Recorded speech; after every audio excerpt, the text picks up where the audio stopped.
I, Lodovico di Leonardo Buonarroti Simone, record that on this day, March 6th, 1474, 4 or 5 hours before daybreak, a male child was born to me at Caprese.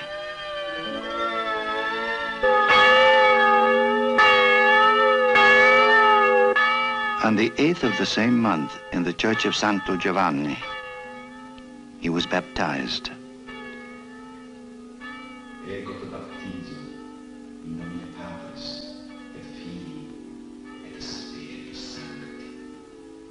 I gave him the name Michelangelo.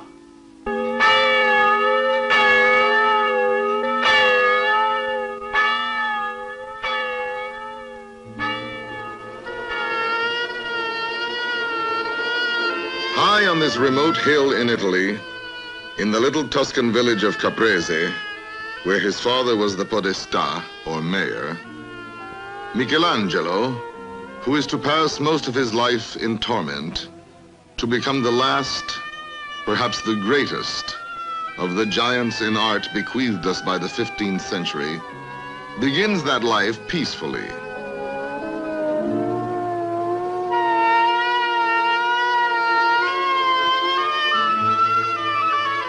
Soon after, his family moves to its home in Settignano.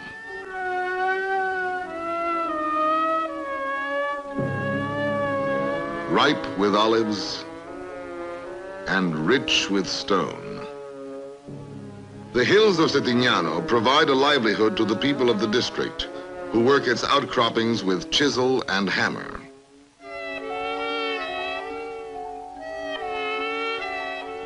Amidst its rocks and quarries, Michelangelo is put to wet nurse with a stonecutter's wife, not unlike this child in one of his drawings.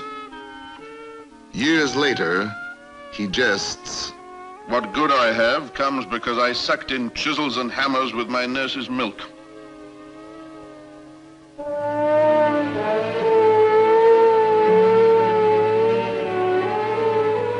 Not far away, indeed within sight of Settignano, lay Florence.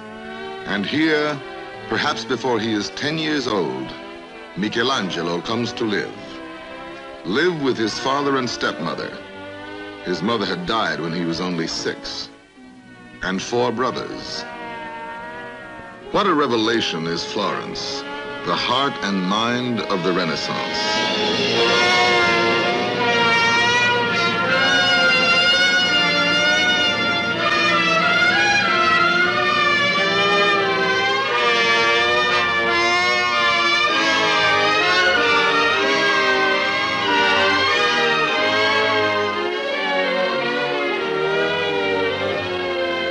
It is the city of Botticelli, who painted Spring,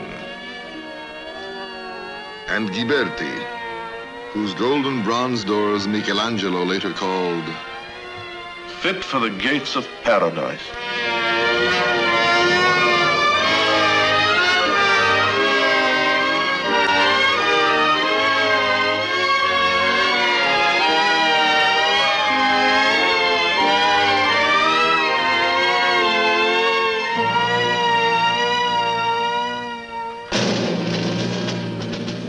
Especially is Florence the city of its rulers, the rich and powerful family of the Medici, and its leader, Lorenzo, painted here as a young man in a fresco of the Procession of the Three Kings.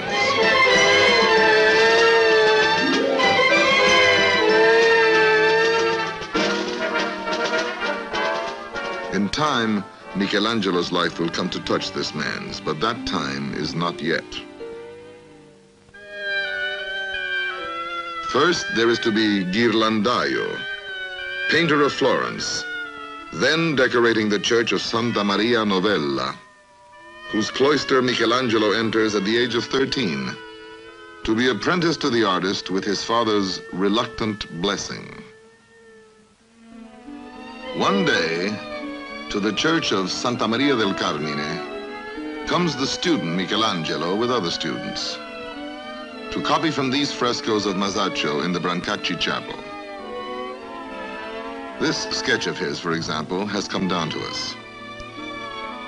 While there, the story goes, as boastfully related some 20 years later by the artist Torrigiano to Benvenuto Cellini, it was Michelangelo's habit to banter all who were drawing there. And one day, when he was annoying me, I got more angry than usual, and clenching my fist, gave him such a blow on the nose that I felt bone and cartilage go down like biscuit beneath my knuckles. And this mark of mine he will carry with him to the grave. To Michelangelo, who is to become the supreme creator of beauty of his age, the ugly mark he cannot erase from his face is ever after to eat deeply into his sensitive soul.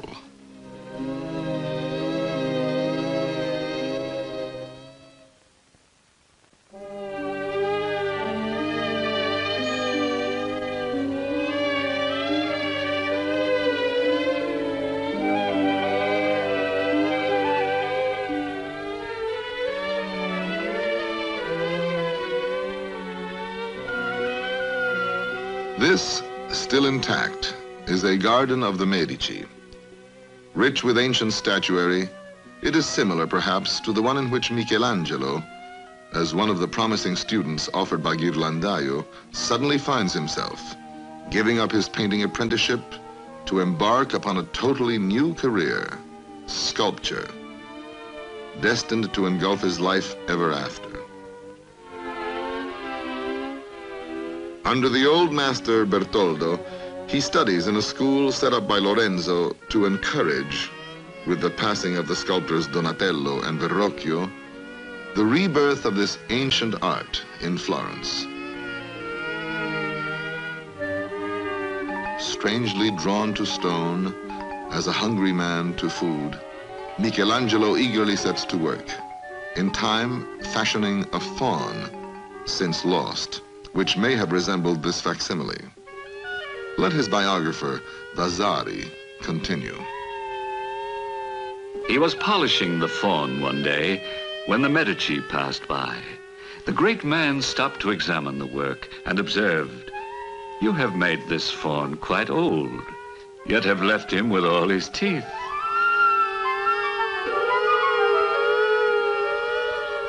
Michelangelo took the hint and knocked out a tooth from the upper jaw. When Lorenzo saw how cleverly he had performed the task, he resolved to provide for the boy's future and take him into his own household.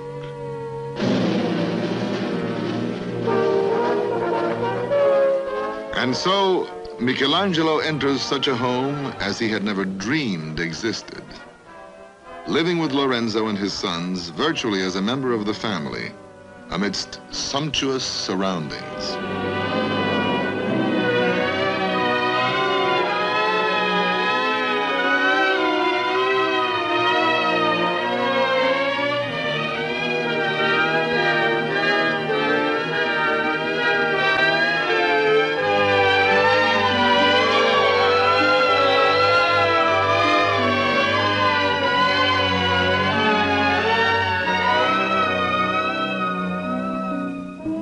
Tutored by some of the greatest scholars of the day assembled around Lorenzo, called the Plato Academy, his young, thirsty mind quenches itself with all the varied learning of the best intellects of the time.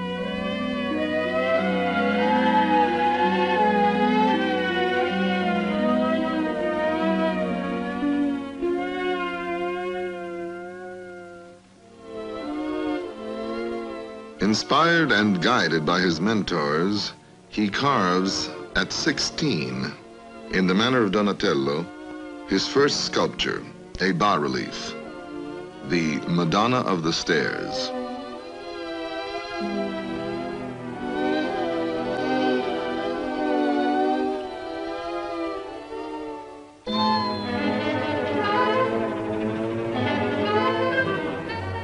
And around the same time, the first work in which is encountered both his original technique and his unique spirit, the Battle of the Centaurs.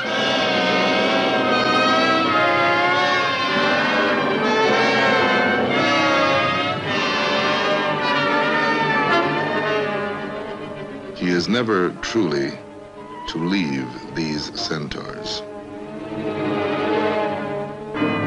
In 1492, after Michelangelo had lived with the Medici for about 2 years, Lorenzo the Magnificent dies.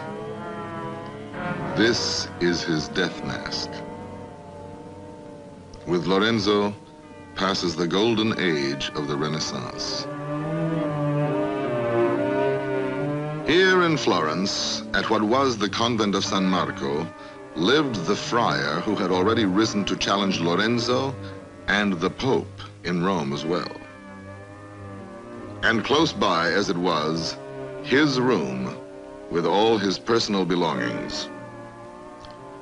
But the frightening voice is gone. The voice of a religious reformer that struck the ears like a clap of doom. Hypnotizing the city, crying anathema against corruption, vanity, wealth, and ostentation, threatening hellfire and damnation, thundering from the pulpits of Florence, the voice of the monk of San Marco, Savonarola. Michelangelo heard that voice. As fires burn in the city squares, consuming books, low-cut clothes, and nude paintings brought to it by such masters as Botticelli, Michelangelo, his world tumbling about him, finds by a torchlight's beams refuge in quarters of the convent of Santo Spirito.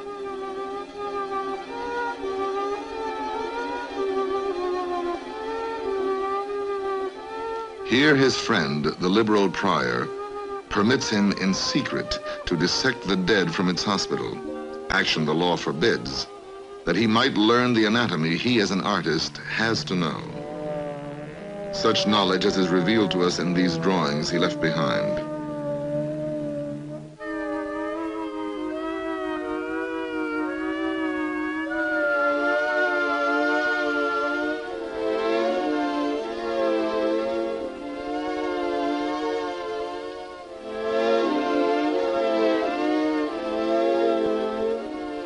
For the prior of Santo Spirito, he carves, in thanks, a crucifix of wood, believed this one, recently discovered at Santo Spirito.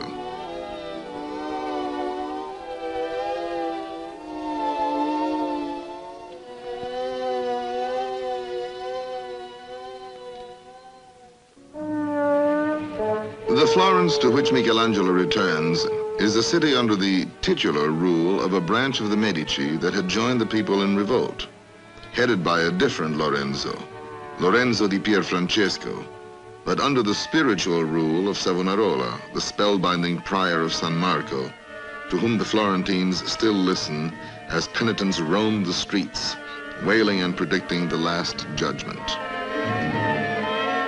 In this strange atmosphere, perhaps inspired by such cupids as may have decorated the Medici garden, Michelangelo carves a sleeping Cupid, since lost, possibly resembling this bronze by a later Roman sculptor, which he shows to the new Medici ruler. The Medici said to Michelangelo, "If you were to bury it, I am certain it would pass for an antique. And if you made it look ancient and sent it to Rome, you would get much more for it there than here." Some believe Michelangelo took this advice.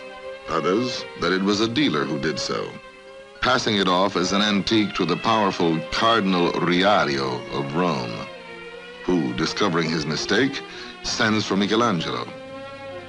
However it may have come to pass, Michelangelo leaves for Rome to see the Cardinal.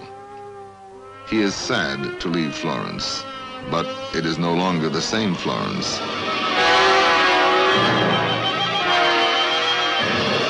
Indeed, not too long after, the tortured city is to witness the hanging of Savonarola with 2 of his disciples as a false prophet.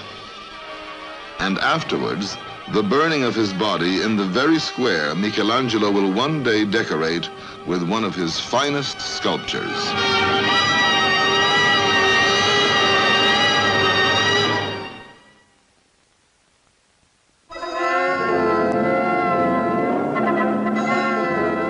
In 1496, at the age of coming of age, 21, Michelangelo enters Rome for the first time. Rome of the Borgias, feverish, corrupt, unholy. He goes at once to see Cardinal Riario, who lived here.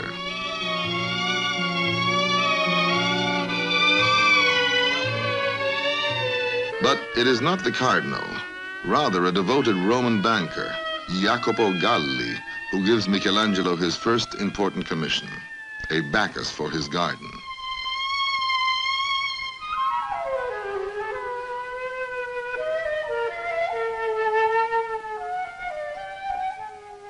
This technical masterpiece is not the traditional Roman or Greek god, but a young man who has drunk so much he seems about to topple with the next step.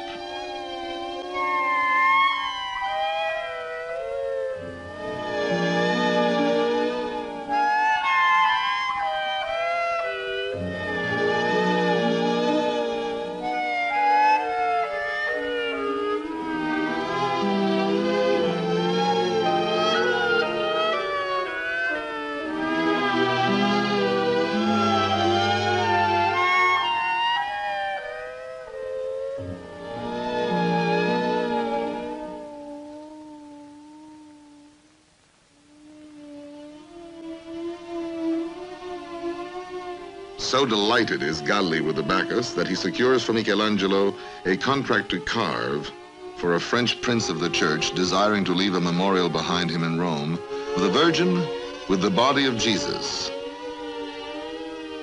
The Vatican's renowned Pietà. This Pietà is the only statue Michelangelo ever signs. As Vasari, his biographer, tells the story, it happened that one morning Michelangelo found a number of Lombard strangers there admiring it. And one of them asked who had made it, and another answered, "Our hunchback from Milan." It seemed strange to Michelangelo that his work should be attributed to someone else. So one night, he shut himself inside the church.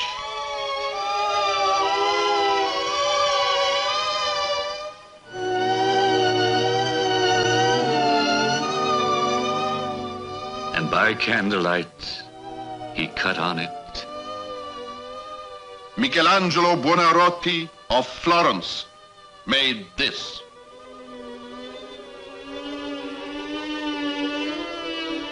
With the Pietà, Michelangelo, at the age of 24, not only plumbs the depths of the human soul, but soars the heights of accomplishment to join the leading artists of his time.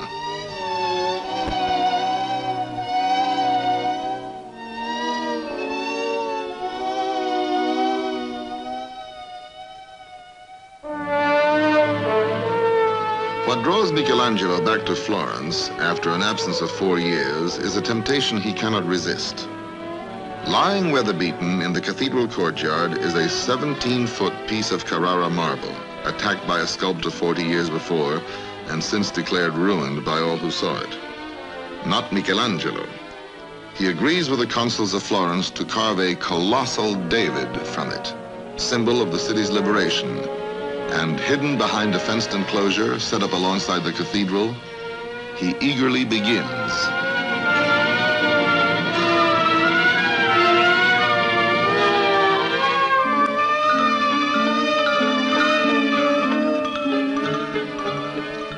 For 3 years, he chips away on the huge stone. Under the shadow of Brunelleschi's beautiful dome he so admired and one day would echo in St. Peter's in Rome. The David that stands outside today is but a copy of this one, the real David, that towers in Florence's Accademia. The great figure carved from a piece of deficient marble that had remained sleeping and untouched for over a century before responding to the greatest creative force of his age.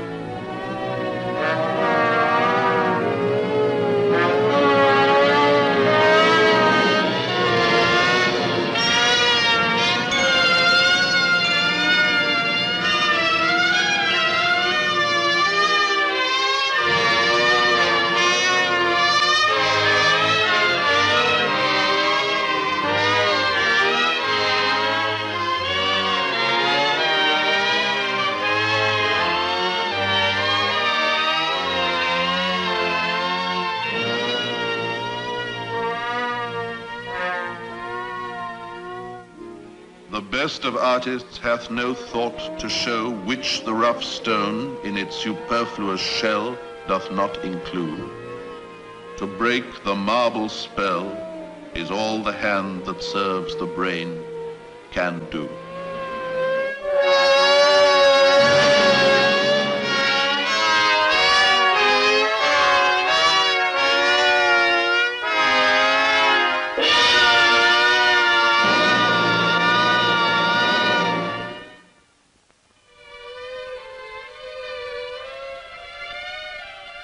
Now, taking an eternal theme of art, the Madonna and Child, Michelangelo, the giant David behind him, carves or paints 4 interpretations.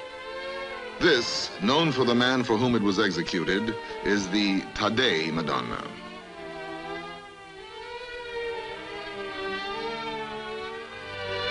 Then, for another private home, the Pitti Madonna.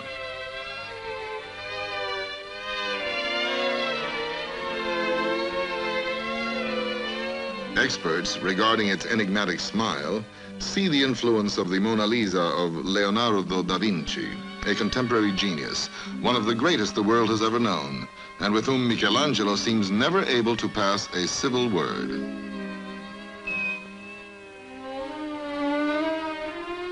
For 2 Bruges merchants, this Madonna of great dignity, exhibiting her princely child to her people.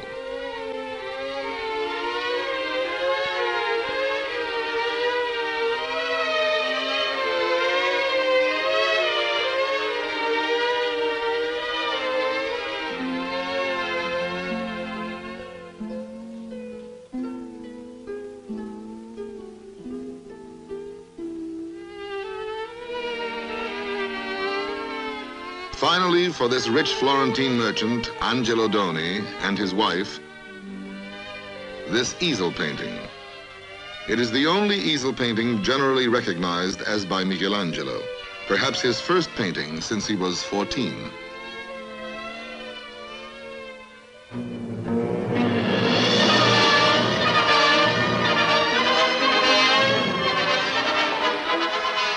Suddenly, a voice from the Vatican itself, the voice of militant Julius II, newly acceded to the papal throne, summons Michelangelo to Rome again. He makes his way through the corridors, and now for the first time, he looks upon that person who is for so long to be his master, the powerful, vigorous, stormy, passionate Pope who in many ways is the mirror of Michelangelo himself. I would that you should carve my tomb.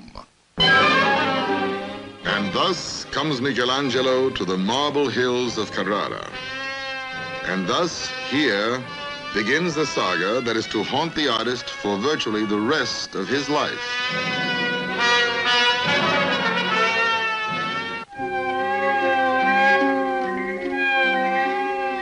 As he begins upon the carvings, the excitement of the Pope, who has a drawbridge constructed that he might visit the artist unseen, is contagious. But suddenly, like a thunderclap, all is changed. Pope Julius loses interest. Quickly, Michelangelo hastens to the Pope. What happened is described in a sequence of his own letters and later recollections. On Holy Saturday, I heard the Pope say that he did not mean to spend a coin more on stones, small or great. This caused me no little astonishment. However, before I left his presence, I asked for part of the money needed to carry on the work. His Holiness told me to return on Monday. I did so. And on Tuesday, and on Wednesday, and on Thursday. At last, on Friday morning, as I approached the palace again, I was turned away by the palace guards. I went home and I wrote as follows to the Pope. Most blessed Father, I have been turned out of the palace today by your orders. Wherefore, I give you notice that from this time forward, if you want me, you must look for me elsewhere than at Rome.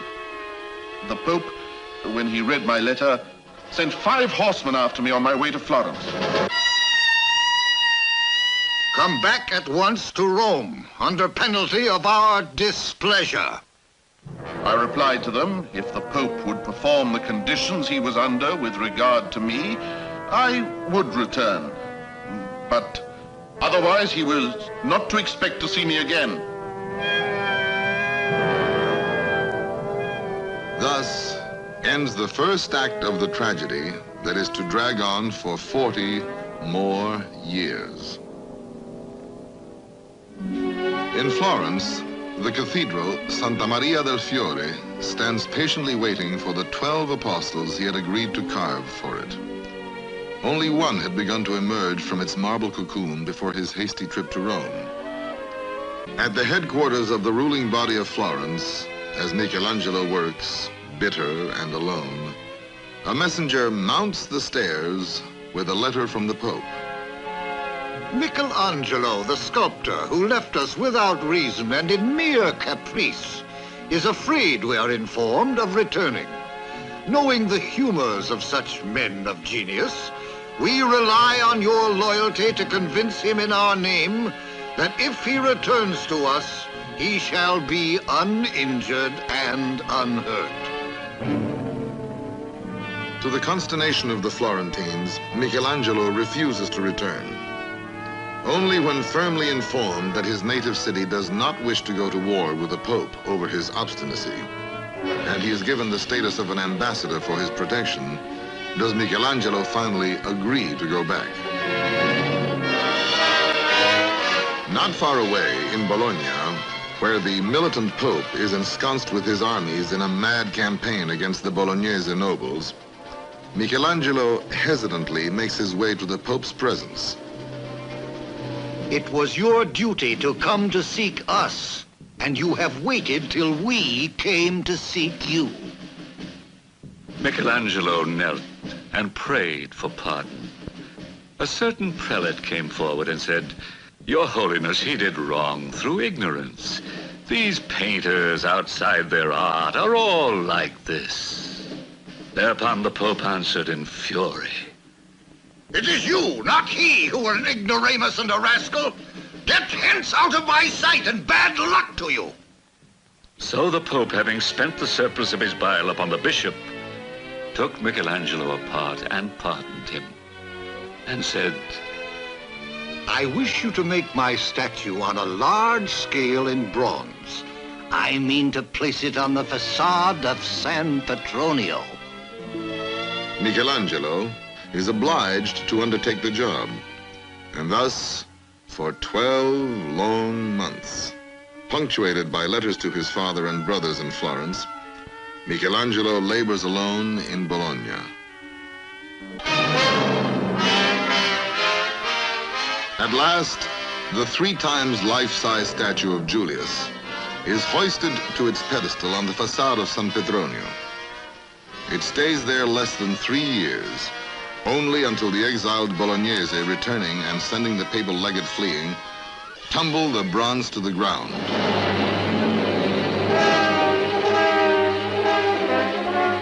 And the final irony, melt it to make a cannon named after the Pope to fire in their battles against him.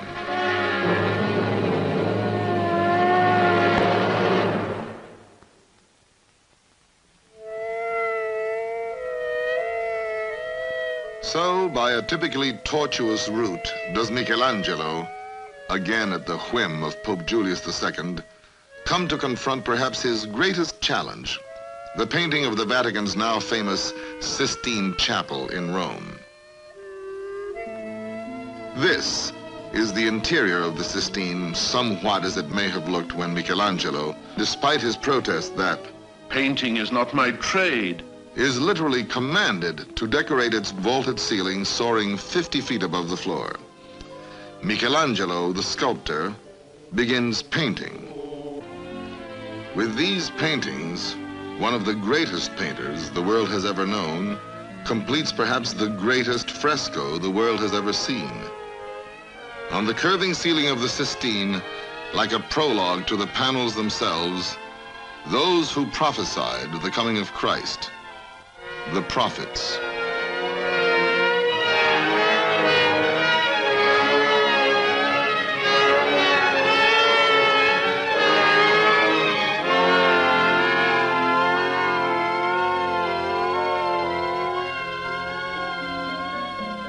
Then, those who divined Christ's birth, the Sibyls.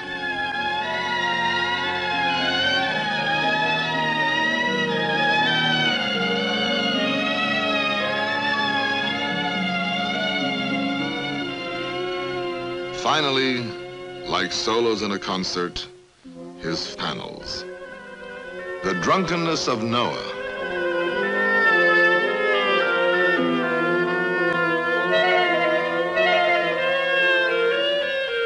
The flood.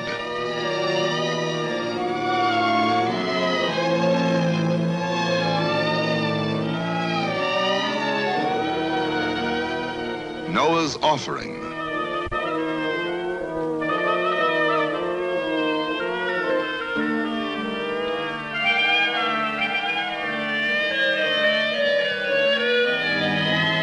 The fall of man and the expulsion from the Garden of Eden.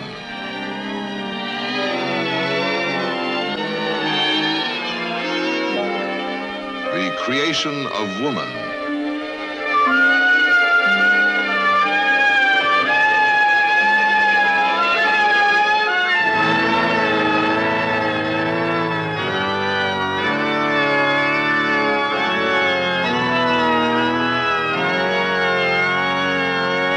God said, "Let there be light," and there was light. God separated the light from the darkness, calling the light day and the darkness night. And God said, "Let there be lights in the firmament of the heavens to separate day from night. Let them serve as signs and for the fixing of seasons." God called the dry land earth, and the assembled waters seas. And God saw that it was good. God said, "Let us make mankind in our image and likeness." God created man in his image. In the image of God, he created him. Then only, in October 1512, does he whom God had touched in a special way descend from the scaffolding and cap this almost incredible accomplishment of his life with these simple words. Dearest Father, I have finished the chapel I was painting. The Pope is very well satisfied.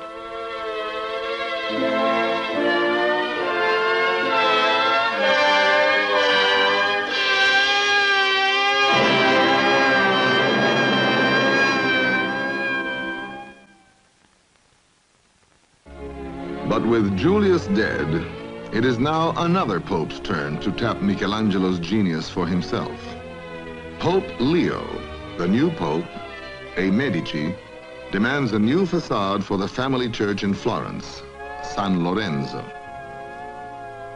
Despite Michelangelo's weeping protest that he cannot do Julius's tomb and the church front as well, a third contract is drawn, reducing the tomb from the original 40 figures to 20.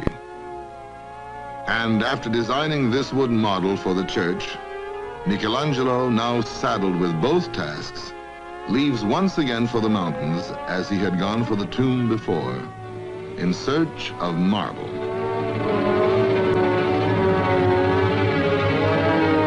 The quarries of Monte Altissimo, not far from Florence, whose discovery excited the Medici, who owned them, much as a gold strike, promising to vie with the famous quarries at Carrara.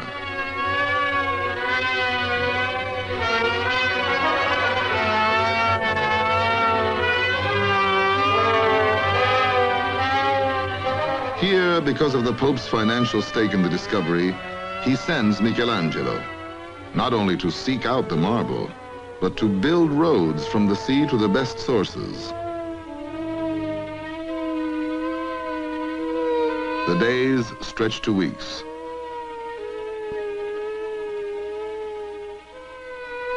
The weeks to months.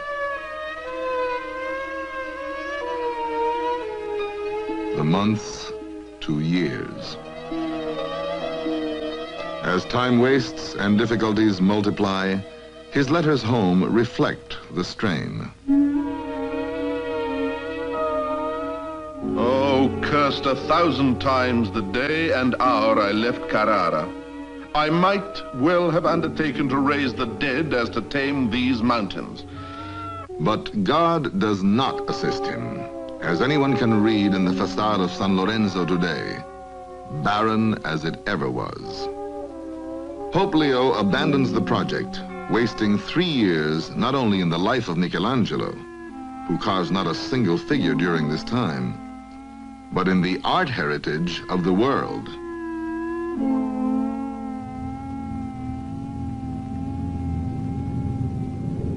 I do not reckon the wooden model for the facade. I do not reckon the 3 years gone. I do not reckon the insult of having the work removed from me. For what reason, I know not. Only that Pope Leo takes the quarry and marbles, and I have but the little money I hold in my hand, and I am given my liberty.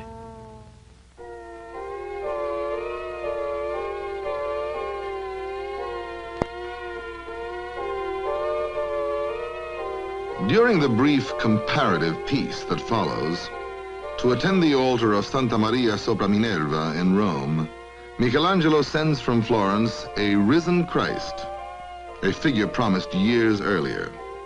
He leaves the final details to an assistant to complete there, who, hastily reports a sculptor friend, spoiled the marble where he touched it, working it like a biscuit maker.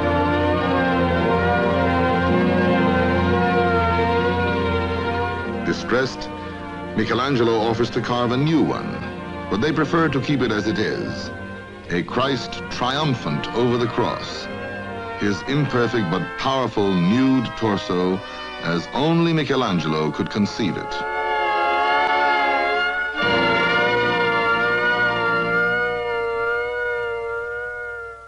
Soon, all too soon, with the accession of another Medici to the papal throne, Clement VII, Michelangelo has neither time for private matters nor to continue Julius's monument.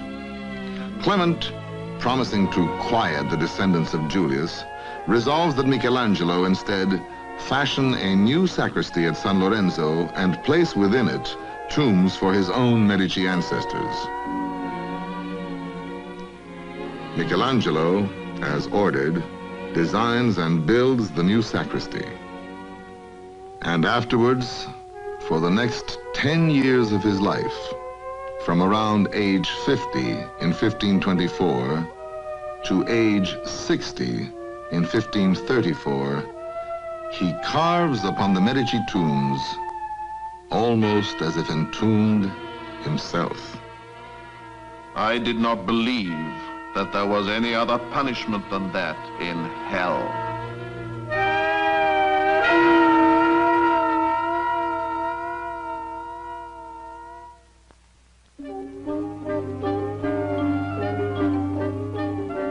Closed within the cold marble prison built to honor 2 decadent Medici dukes, Michelangelo inveighs against his problems in his letters to Rome as he labors on. Oh, the confusion. I could write you of things that would astonish you, only I should never be believed. And always gnawing at his conscience, the unfinished sepulcher of Julius II. Strangely, the calm result of that work, monuments more fit for the ages than for the dukes, in no way hints of his discontent. Giuliano, Duke of Nemours. It looks not like the Duke? What matters? Who will care 1,000 years from now?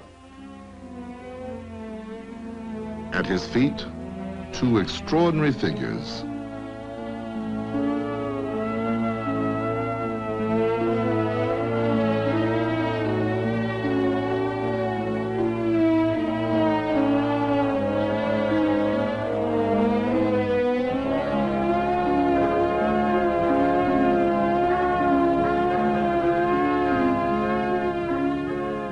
First, day, awakening. The marble barely torn from its face, it is almost richer in its superb incompletion.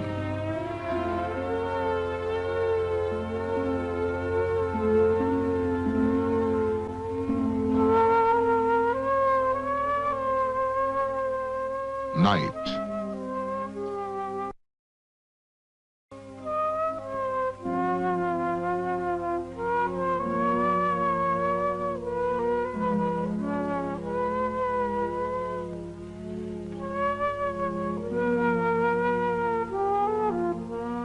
Fast asleep, she is attended watchfully by her companion, the bird of darkness. For the sleeping figure of night, Michelangelo writes a poem.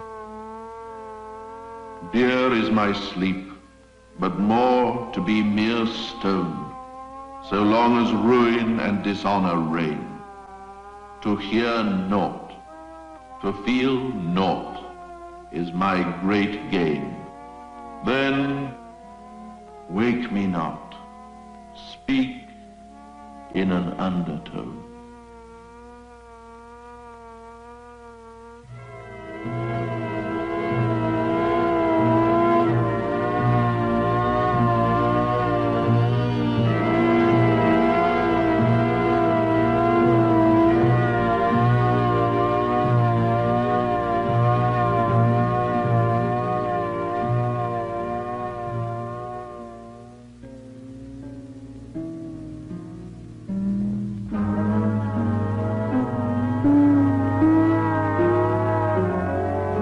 Lorenzo, Duke of Urbino,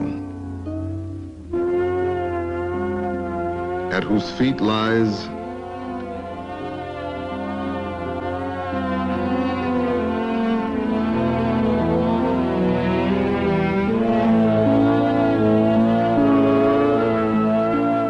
dawn, reluctant to awake.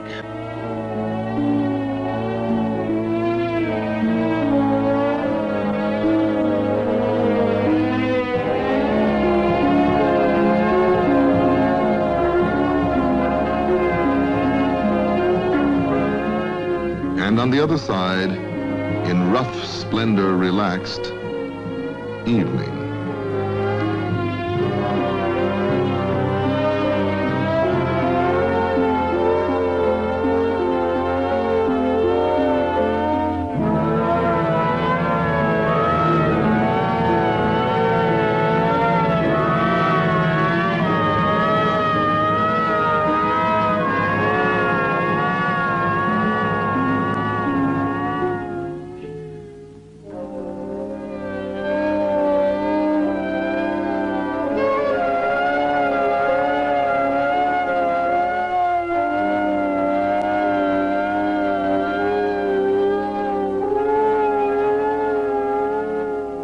Only once does Michelangelo pause in his work, long enough to hold in his arms, fearlessly, his dying brother Buonarroti, who passes on with the plague.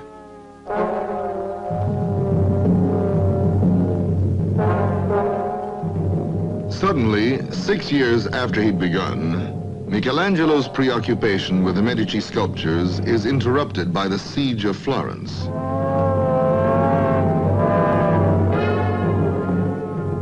As his native city's leading architect, he puts aside his work for Pope Clement to take charge instead of building the fortifications against him.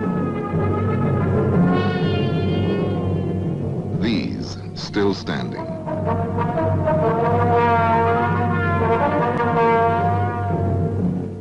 The Pope, having made peace with Charles V of Spain, whose armies had earlier sacked Rome, sends in vengeance troops upon Florence. Florence, which has refused to sign the peace, has rid itself of its Medici despot, Alessandro, and declares itself a republic.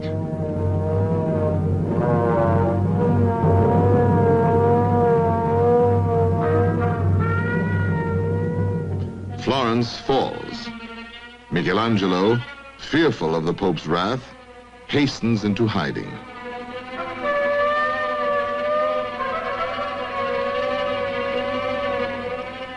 Writes Condivi one of Michelangelo's two contemporary biographers. When Clement's fury abated, he wrote to Florence, ordering a search be made for Michelangelo, and adding that when he was found, if he agreed to go on working on the Medici monuments, he should be left at liberty and treated with courtesy.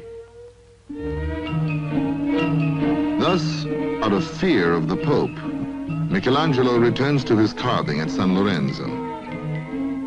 With the figures he'd already carved looking on, Michelangelo continues, and as he works, one day he hears brought to him, 5 years after his brother's passing, the news of his father's death.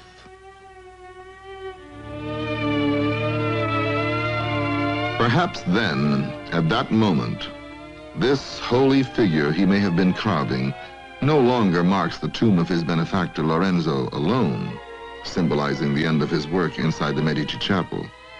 But in his mind's eye, this superb Madonna becomes his memorial to his father as well. From thy dying, I now learn to die. In thought I see thy place, where earth but rarely lets men climb the sky.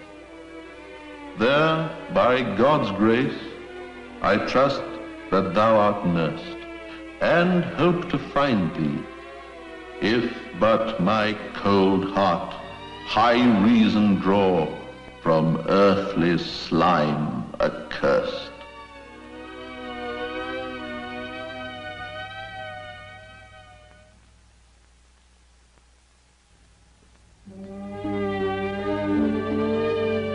Wealthy were the Medici in illuminated manuscripts. Numbered among the valuable codices in Latin and Greek, as well as Italian, were some of the finest pearls of the illuminator's art. To house them, here off the cloister of San Lorenzo, Michelangelo the sculptor, with his familiar complaint, this time, Architecture is not my profession. Michelangelo designs a sublime piece of architecture, the Laurentiana Library.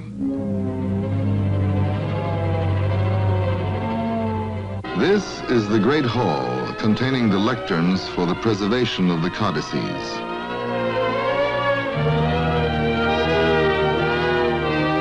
Both the lecterns and the wooden ceiling are to Michelangelo's design. The design of the ceiling. All combine to create a reverential atmosphere for study, though Michelangelo himself never saw it finished.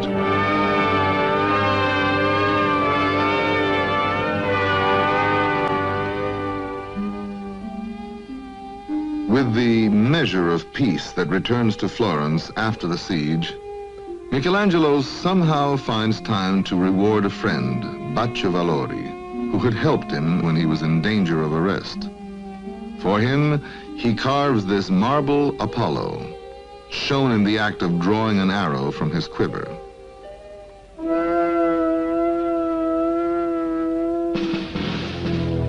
But suddenly exposed to the hatred of the illegitimate tyrant, Duke Alessandro, who had returned in triumph with Clement's armies, Michelangelo abandons not only his work on the tombs, but the Apollo as well.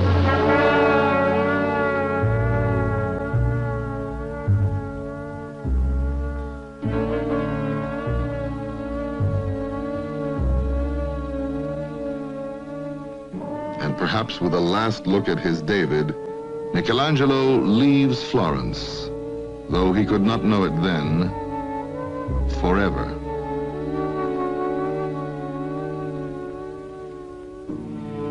Two days after Michelangelo reaches Rome, in September 1534, Pope Clement VII, the third pope he had served before the age of 60, dies.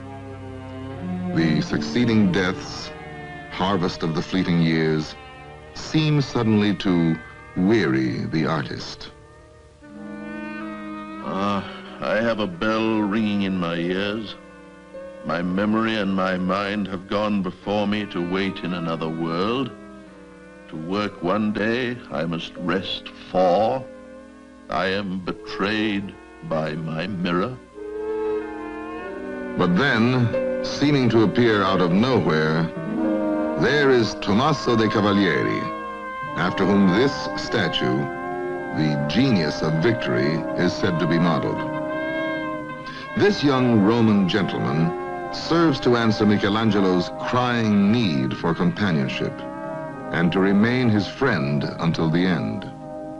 And now the papal chair is Pope Paul's, Paul III, successor to Clement, whose turn it is to demand that Michelangelo put aside the tomb of Julius and serve him. I have been waiting 30 years for thee, and now that I am Pope, contract or no, I will not be denied. As he stands before the papal throne in the Pope's private chapel, the Sistine, the very one Michelangelo had entered before to paint the ceiling with the story of creation, Pope Paul shows him a blank wall and tells him his wish, the same that had been Clement's before he died. Paint us there a scene of the Last Judgment. In October of 1541, already a morose old man of 66, Michelangelo at last is done and stands aside for Rome, caught up in the throes of the Inquisition that followed the Protestant Reformation of Luther, to be literally paralyzed by what it sees.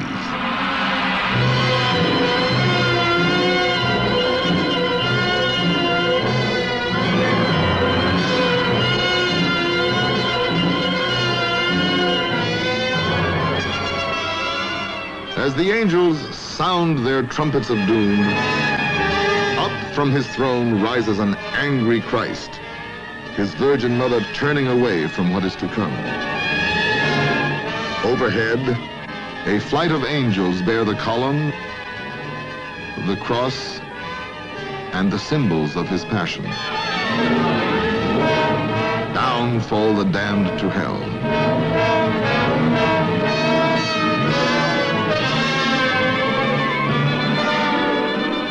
Up from purgatory mount the blessed.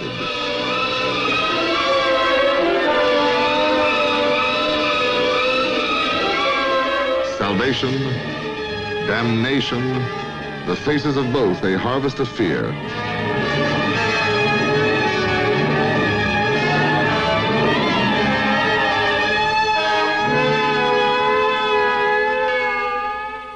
Small wonder that when Paul III enters to see what has been created, he falls on his knees before it and cries, Lord, charge me not with my sins when thou shalt come on thy day of judgment. And from the wall, looking down on him, in the flayed skin of St. Bartholomew, his tormented image hidden for 20 years before it was discovered, enclosed like the marrow in its pelt, committing himself to judgment, Michelangelo.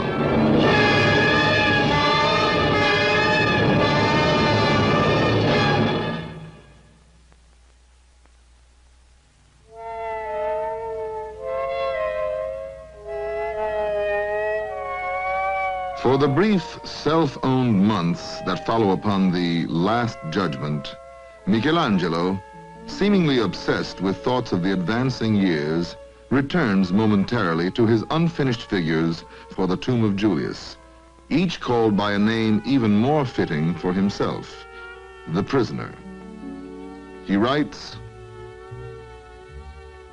Precious art, in which for so long I enjoyed such great renown, it has brought me here, poor, old, and a slave to others.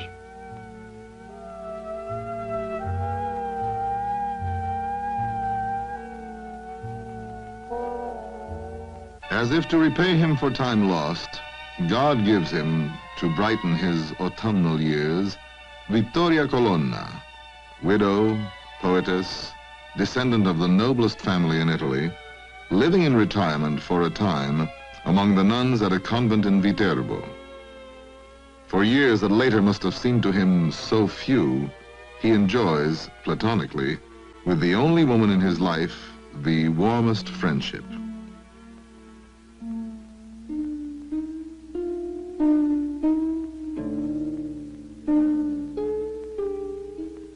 As here in the Pauline Chapel, he now begins to paint for the Pope two frescoes, the Crucifixion of St. Peter and the Conversion of St. Paul. They exchange correspondence. To Vittoria Colonna, blessed Spirit, who with loving tenderness quickenest my heart so old and near to die, who mid thy joys on me dost bend an eye, though many nobler men around thee press.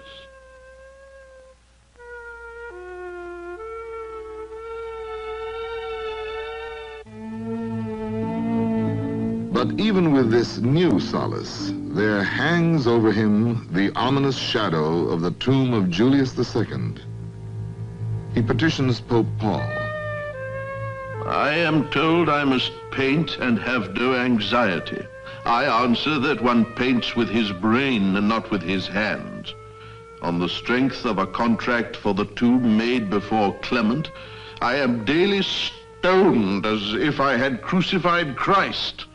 My whole youth and manhood have been lost, tied down to this tomb.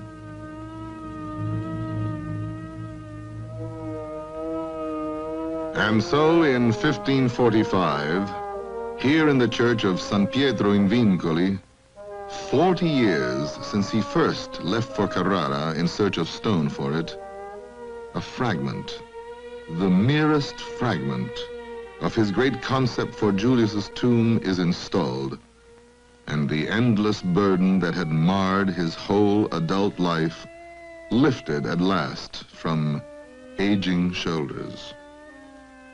With much of the work completed by others, this shadow of a tomb echoes as well the brief glow he enjoys from the light of Vittoria Colonna, who dies 2 years later, leaving him in desolation.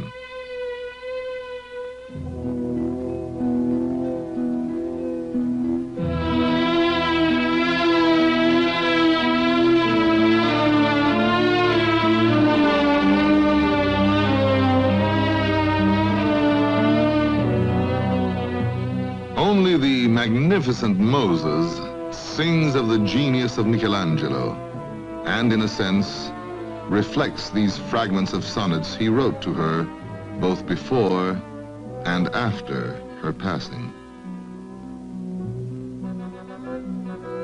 How can it be, lady?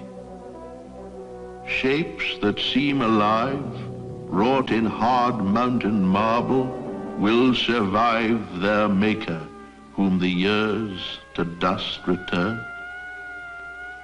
Heaven has taken away from me the splendor of the great fire that burned and nourished me. I am left to be a coal, covered and burning, a single spark, all into ashes turning.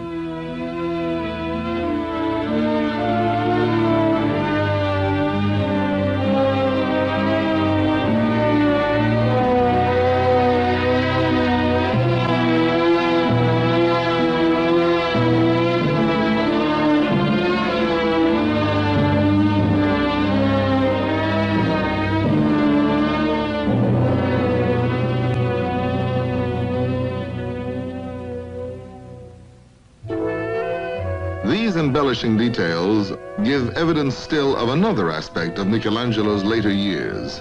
Michelangelo, architect.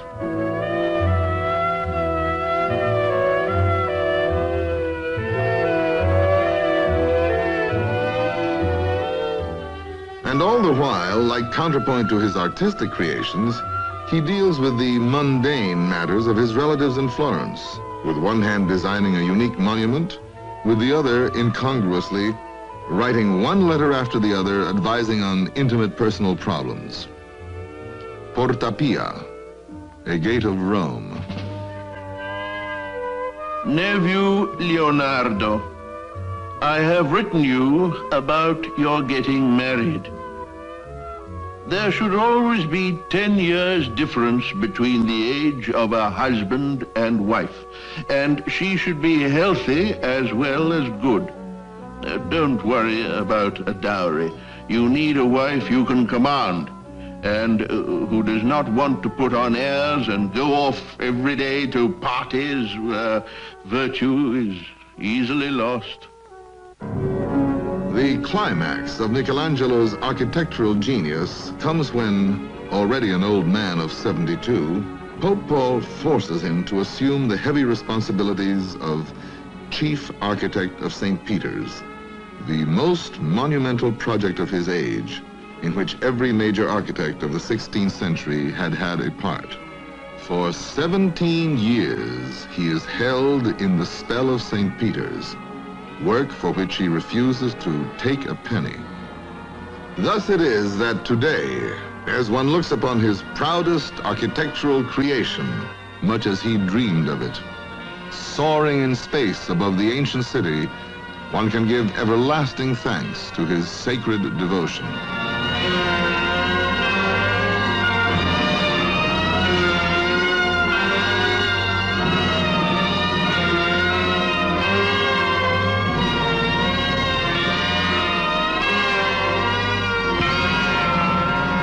For the love of God.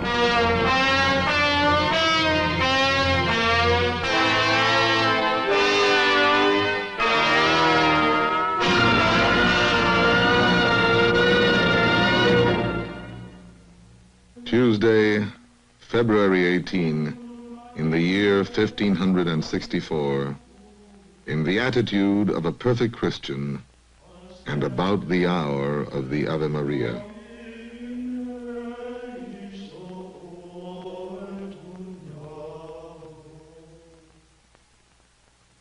Now hath my life across a stormy sea, like a frail bark, reached that wide port where all are bidden ere the final reckoning fall of good and evil for eternity. Now know I well how that fond fantasy, which made my soul the worshipper and thrall of earthly art, is vain. Painting nor sculpture now can lull to rest my soul that turns to his great love on high, whose arms to clasp us on the cross were spread.